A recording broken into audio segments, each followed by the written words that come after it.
Assalamualaikum warahmatullahi wabarakatuh. Bagaimana kabarnya anak-anak Ustazah hari ini? Mudah-mudahan selalu dalam keadaan sehat dan tetap bersemangat ya, meskipun kita masih belajar dari rumah. Oke, sebelum kita memulai pelajaran hari ini, marilah kita sama-sama mengucapkan basmalah.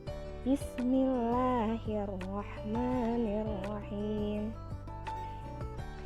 Ya, hari ini anak-anak Ustazah kita akan belajar Bina Pribadi Islam atau BPI. Nah, hari ini kita akan mempelajari yang pertama macam-macam air, yang kedua macam-macam hadas dan najis, yang ketiga cara beristinja, yang keempat tata cara wudhu, dan yang terakhir hal-hal yang membatalkan wudhu. Oke, langsung saja Ustazah akan menjelaskan yang pertama macam-macam air. Nah, yang pertama air yang boleh digunakan untuk bersuci. Air yang boleh digunakan untuk bersuci adalah air suci lagi menyucikan. Artinya bahwa ia suci pada dirinya dan menyucikan bagi lainnya. Nah, air yang jatuh dari langit dan memancar dari mata air. Contohnya apa saja air yang boleh digunakan untuk bersuci? Yang pertama, air hujan. Yang kedua, air yang keluar dari mata air. Yang ketiga, ada air laut. Yang keempat, air sumur. Yang kelima, air salju yang mencair. Dan yang keenam, air embun. Nah, ingat ya anak-anak Ustazah, itu tadi air yang boleh digunakan untuk bersuci atau disebut juga dengan air mutlak. Nah, yang kedua, air yang tidak boleh digunakan untuk bersuci. Air yang tidak boleh digunakan untuk bersuci adalah air yang zatnya suci tetapi tidak sah dipakai untuk menyucikan. Misalnya apa saja? Yang pertama, air kopi, air kelapa, air teh, atau air yang tercampur dengan air kencing, kotoran hewan, ataupun kotoran manusia. Nah, jadi air tersebut tidak boleh digunakan untuk bersuci. Nah, itu tadi macam-macam air. Yang selanjutnya ada macam-macam hadas dan najis. Apa itu hadas? Hadas adalah sesuatu yang dapat membatalkan wudhu dan sholat. Hadas adalah kondisi tidak suci mengenai pribadi seorang muslim yang menyebabkan terhalangnya orang itu melakukan sholat atau tawaf. Artinya, sholat dan tawaf yang dilakukan tidak sah karena dirinya dalam keadaan tidak suci. Contoh hadas apa saja? Nah, misalnya yang pertama air kencing. Yang kedua, tinja atau kotoran. Yang ketiga, buang angin atau kentut. Bagaimana cara menyucikan hadas? Caranya adalah dengan berwudu atau misal dalam kondisi darurat kita dapat bertayamum. Nah, yang selanjutnya ada macam-macam najis dan cara menyucikannya. Najis adalah sesuatu yang dapat membatalkan sholat, tidak membatalkan wudhu. Nah, anak-anak Ustazah, najis itu terbagi menjadi 4. Apa saja? Yang pertama itu ada najis ringan, yaitu najis yang cara menyucikannya cukup dengan cara memercikan air pada tempat yang terkena najis. Contohnya, kencing anak laki-laki yang belum makan selain air susu ibunya. Nah, jadi ketika menyucikannya kita cukup memercikan air saja pada tempat yang terkena najis. Yang kedua, ada najis sedang, yaitu najis yang cara menyucikannya harus dicuci dengan bersih hingga hilang bekasnya, baunya, ataupun rasanya. Contohnya darah, nanah, muntah, dan lain sebagainya. Nah, jadi misalnya ada darah yang terkena pakaian kita. Nah, jadi kita harus mencucinya dengan bersih agar pakaian tersebut terbebas dari najis. Yang ketiga, yaitu najis berat. Najis berat, nah itu najis yang cara menyucikannya harus dicuci dengan menggunakan air sebanyak 7 kali siraman dan salah satu di antaranya dicampur dengan debu atau tanah yang suci. Nah, contohnya apa?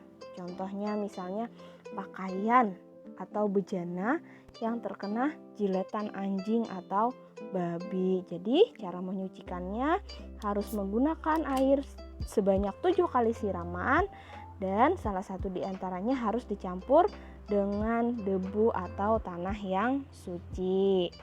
Nah, itu tadi yang ketiga. Yang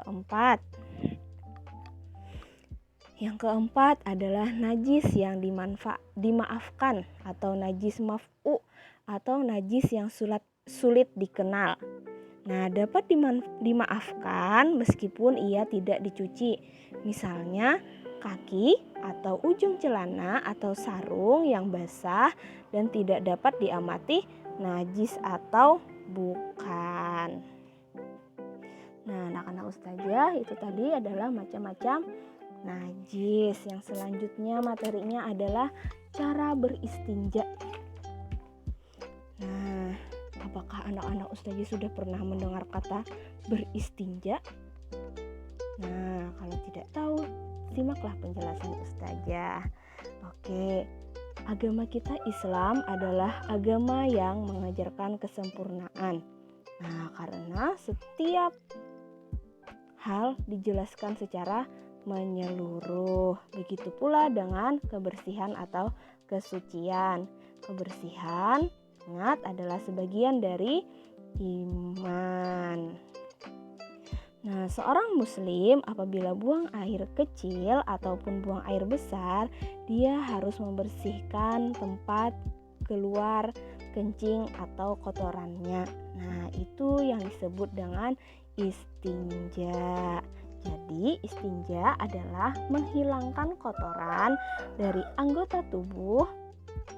Boleh menggunakan air mutlak. Nah, ingat pada materi yang pertama tadi, atau benda padat apa saja, asalkan kasat hingga dapat menghilangkan najis seperti batu, daun, dan lainnya sehingga kita dapat melaksanakan sholat. Nah, itu tadi istinja. Yang selanjutnya lagi, tata cara wudhu. Oke, ingat ya, sebelum kita melaksanakan sholat, pastinya kita berwudu terlebih dahulu. Apa saja tata caranya atau cara-caranya? Nah, di sana sudah ada gambar. Silahkan perhatikan anak-anak ustazah. Ada 4 gambar. Yang pertama, kita membaca niat wudhu. Setelahnya, mencuci kedua telapak tangan. Setelah itu, berkumur-kumur. Kemudian menghirup air ke dalam hidung. Nah, jika sudah, kemudian kita membasuh muka sebanyak 3 kali. Yang selanjutnya, tata caranya yang kelima, membasuh tangan hingga siku. Ingat ya, tangan kanan terlebih dahulu. Setelah tangan kanan, baru tangan kiri, membasuhnya sebanyak 3 kali. Yang keenam, mengusap sebagian kepala, sama mengusapnya sebagian kepalanya 3 kali. Yang ketujuh, membasuh kedua telinga. Membasuhnya ingat, terlebih dahulu yang kanan. Kemudian yang kiri. Nah, yang kedelapan, membasuh kaki hingga mata kaki sebanyak 3 kali. Nah, jika sudah selesai, yang terakhir adalah berdoa setelah wudhu. Nah, itu tadi tata cara berwudhu. Nah, yang terakhir,